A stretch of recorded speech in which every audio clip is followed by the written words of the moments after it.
विमर्श करके हम लोगों ने एक निर्णय लिया है कि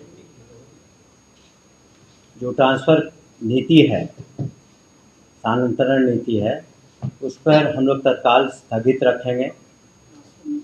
दूसरी चीज़ कि जो सारी सक्षमता परीक्षाएं हैं वो सब पूरी हो जाएंगी, जो 5 चांस दिए जा रहे हैं, तो उसके बाद कम से कम सभी को एक मौका मिलेगा, क्योंकि अभी करने से जो लोग सक्षमता परीक्षा दे रहे हैं या देने वाले हैं तो उनके साथ थोड़ा एक तरह से उनको उतना फेयर नहीं होगा उनके लिए। इसलिए हम लोगों ने सहानुभूतिपूर्वक सभी पहलुओं पर विचार करके सोचा है कि ये जो सक्षमताएं परीक्षाएं हो जाएंगी और जो नीति है उसमें आवश्यकता अनुसार हम लोग कुछ बदलाव भी कर सकते हैं, लेकिन जो प्रक्रिया है इम्तहान की वो चलेगी, सक्षमता परीक्षा की। दूसरी जो नियुक्ति है वो पूरे राज्य में 1,14,000 से ज़्यादा जो काउंसलिंग में बिल्कुल हर तरीके से सही पाए गए हैं, उनकी नियुक्ति भी कल होगी। लेकिन जो ट्रांसफ़र पॉलिसी है तत्काल हम लोग उसको स्थगित रखे हुए हैं, उस पर पुनः विचार भी कर रहे हैं और आवश्यकता हुई तो हम लोग कुछ उसमें संशोधन भी करेंगे। लेकिन उसको जैसा कि पूर्व में हमने कहा है कि माननीय मुख्यमंत्री ने भी उसको उदार रखने के निर्देश दिए हैं और हम लोग भी उसको उदार रखेंगे और सोच विचार करने के बाद वो लोग फिर उसमें जो लोग नियुक्त होंगे और सरकारी सेवक होंगे वो लोग जहाँ पर हैं वहीं पर तत्काल रूप से अपना ज्वाइनिंग देंगे। उसके बाद एक साथ जो सभी शिक्षक अपना ऑप्शंस देंगे, जो हम लोग नया वेबसाइट हम लोग जो नया उसमें तरीके से उसको फिर लाएंगे और हमें उम्मीद है कि उसके बाद पूर्णतः अभी काफ़ी लोग संतुष्ट हैं, लेकिन और अधिक लोग संतुष्ट होंगे। लेकिन जो लोग को मौका शुरू में नहीं मिलता क्योंकि अभी उनको सक्षमता परीक्षा देनी बाकी है, तो उनके साथ भी हम लोग फेयर रहेंगे। तो इन्हीं कारणों से तत्काल रूप से हम लोगों ने इस पर स्थगित करने का विचार किया। देखिए, जहाँ तक हमें पता है, हमने कोर्ट के ऑर्डर को नहीं पढ़ा है, लेकिन मुझे बताया गया कि वो उसमें जो पेटिशनर्स थे उनको कुछ रिलीफ दी गई है, लेकिन पूरी तरह ट्रांसफ़र नीति पर या नियुक्ति पर इस तरह की कोई कोर्ट का आदेश नहीं है जो मुझे बताया गया। लेकिन पूर्णतः कोई रोक नहीं है किसी भी तरह की। उनको कुछ पेटिशनर्स को कुछ रिलीफ दिए गए हैं, तो उसको पढ़ के हम लोग जो कोर्ट का आदेश है जो हम लोग को जवाब देना होगा देंगे। लेकिन ये निर्णय तो हम लोगों ने कल से ही विचार किया था और सुबह ही इस पर हम लोगों ने निर्णय ले लिया था। नीति नहीं बनेगी या फिर जो बनी हुई है इसमें कुछ चेंजेस होगा? हमने कहा कि ज़्यादा संभावना जो नीति बनी है उसमें कुछ संशोधन आवश्यकता अनुसार जो मांगे विभिन्न संगठनों ने उठाई हैं या शिक्षकों ने या पुराने शिक्षकों ने, नए शिक्षकों ने, तो निश्चित रूप से जो बातें थी कि जो असाध्य रोग हैं या महिलाएं हैं या फिर हस्बैंड वाइफ की, वो सब बातें तो रहेंगी। इसके अतिरिक्त भी अगर कोई आवश्यकता हुई, हम लोग समझते हैं कि पठन पाठन में और कितनी सहूलियत शिक्षकों को हो सके, तो वो हम लोग देंगे। अनुमंडल को लेकर के जो पुरुष शिक्षक थे वो कहीं नहीं नाराज थे, तो उस पर क्या?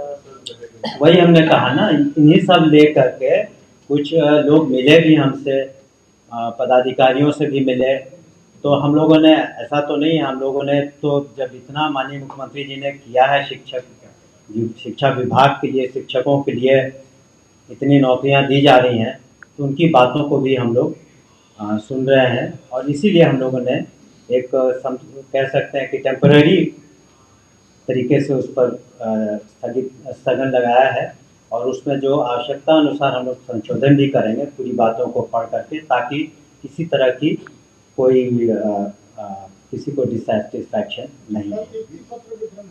जी, कल होगा कुचबिहार में। ये एक तो माननीय मुख्यमंत्री के कर कमलों द्वारा अधिवेशन भवन में होगा और दूसरा जिलों में होगा। मंत्री महोदय अभी 2 दिन से आ रहा है कि अगला बार भी शिक्षक बहाली में पेपर लीक हुआ था। अब देखिए जो एजेंसी इसको कर रही है, तो अगर किसी तरह की शिकायत मिलती है तो उसमें निश्चित रूप से उसमें इंक्वायरी होती है और अगर कोई दोषी होता है तो कार्रवाई होती है। अगर कोई जो जब भी पेपर लीक हुआ आनंद किशोर ही थे, आनंद किशोर पर कोई कार्रवाई आप लोग कर रहे हैं क्या? अगर इस तरह की, ऐसा तो नहीं है, जो रूल ऑफ लॉ है तो सभी के लिए बराबर है। अगर किसी तरह की कोई बात आती है तो सरकार तो कार्रवाई करती है, लेकिन अगर कोई प्रूफ हो कि इस तरह की बात है तो निश्चित रूप से अगर कोई शिकायत आती है तो उस पर गहन रूप से सरकार के द्वारा, एजेंसीज के द्वारा छानबीन होती है। सर, ईओयू का सर जो चार्जशीट तैयार हुआ है, समाचार पत्र में आया, उसमें ये कहा गया है कि टीआरईटी में भी पेपर लीक हुआ है सर। देखिए, जब भी कोई जांच एजेंसी, इन्वेस्टिगेटिंग एजेंसी कुछ कार्रवाई करती है तो वो सर्टेन रिकमेंडेशंस भी कंसर्न डिपार्टमेंट को देती है। अगर कोई रिकमेंडेशन उनके द्वारा आता, क्योंकि इन्वेस्टिगेशन करना डिपार्टमेंट का काम नहीं, उसके लिए स्पेशलाइज्ड एजेंसीज हैं। अगर उनके द्वारा कोई बातें लिखित में आती हैं तो डिपार्टमेंट उस पर कार्रवाई करती है। मंत्री महोदय, आपके विभाग में दिया हुआ है, सूचना आयोग से भी कंप्लेन हुआ कि गलत बहाली हुई है और वीडियो भी वहाँ से रिपोर्ट दिया जाना कि गलत बहाली हुई है। देखिए, जो अगर कहीं पर निश्चित रूप से उसका अध्ययन करके जो उचित कार्रवाई होगी, आपको भी इसके बारे में हम बता देंगे। ट्रांसफर नीति का जहाँ तक प्रश्न है, हमने कहा ना, चूंकि कई संस्थाओं ने और ऑर्गेनाइजेशंस ने कुछ अपने बातों को रखा और कहा कि जो ये नीति है इसमें कुछ और चेंजेस की आवश्यकता है, कुछ उसमें व्यवहारिक कठिनाइयाँ हैं, तो कुछ बातें उनकी सही लगी हम लोगों की, इसलिए हम लोग पुनः उनसे विचार करके और पुनः इसको और लाएंगे सभी के सामने, और ये निश्चित रूप से शिक्षकों के हित में हो।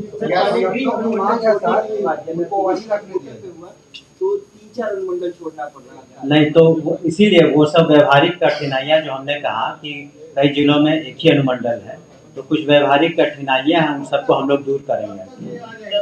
वो जब ये हमने शुरू में ही कहा कि जब पांचों सक्षमता जो उनको चांस दिया जाएगा उसका रिजल्ट आ जाता है, क्योंकि अगर कुछ को आप मौका देते हैं, जो लोग जैसे कि कल नियुक्तियाँ होंगी तो कुछ तो शेष रह जाएंगे, तो उनका जो उनकी जो मांगे हैं हो सकता है कि वो उसमें खत्म हो जाए फर्स्ट लॉट के साथ। उनका कहना था कि बाकियों को भी मौका मिलना चाहिए उतना ही जितना पहली बार पास किए हैं, क्योंकि सभी तो एक ही तरह के सक्षमता टेस्ट पास कर रहे हैं, सभी नियोजित शिक्षक थे और अब विशिष्ट शिक्षक होंगे।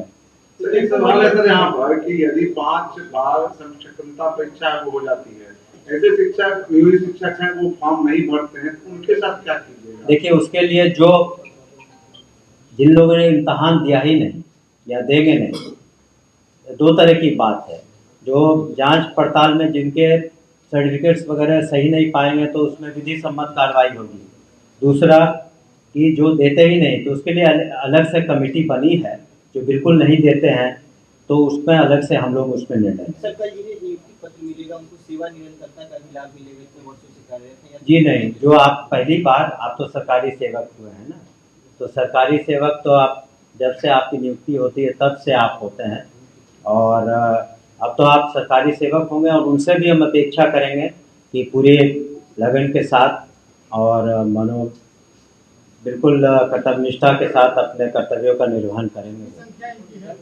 अभी तत्काल हम लोग जो कैलकुलेशन है, हम लोग तत्काल 1,14,000 कुछ है।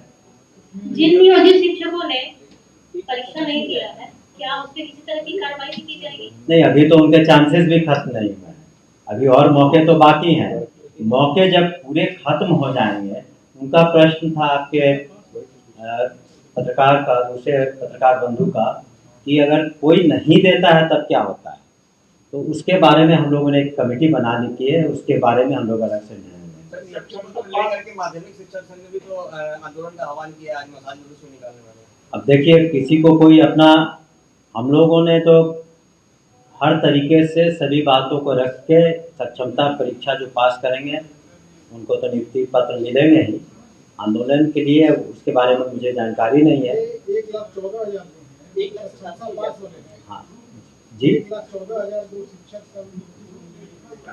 वो सक्षमता पास करने वालों का है क्या? जी जी, सक्षमता वाले इसमें किस ग्रेड के लोग हैं? प्राइमरी है, सेकेंडरी है? सभी तरह के हैं। सफल हुए तो उसमें कुछ प्रक्रियाधीन है, कुछ के सर्टिफिकेट्स में कमी थी, कुछ में और थे जो पूरी तरह से काउंसलिंग के बाद फिट पाए गए हैं, तो उनको और मौके दिए जा रहे हैं कि आप अपना, फिर उनको भी हम लोग नियुक्त करेंगे जो सही पाए जाएंगे। मंत्री जी, संगठनों की मांग है कि जो शिक्षक सक्षमता पास किया है उसको वही रखा जाए।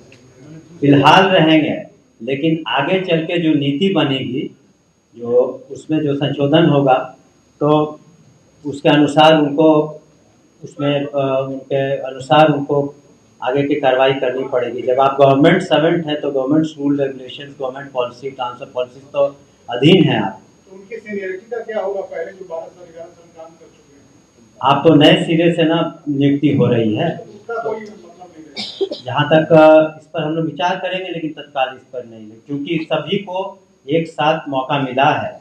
तो जब आप गवर्नमेंट सर्वेंट बनते हैं तो उस दिन से ही काउंट होता है। ठीक है, थैंक यू, धन्यवाद। धन्यवाद।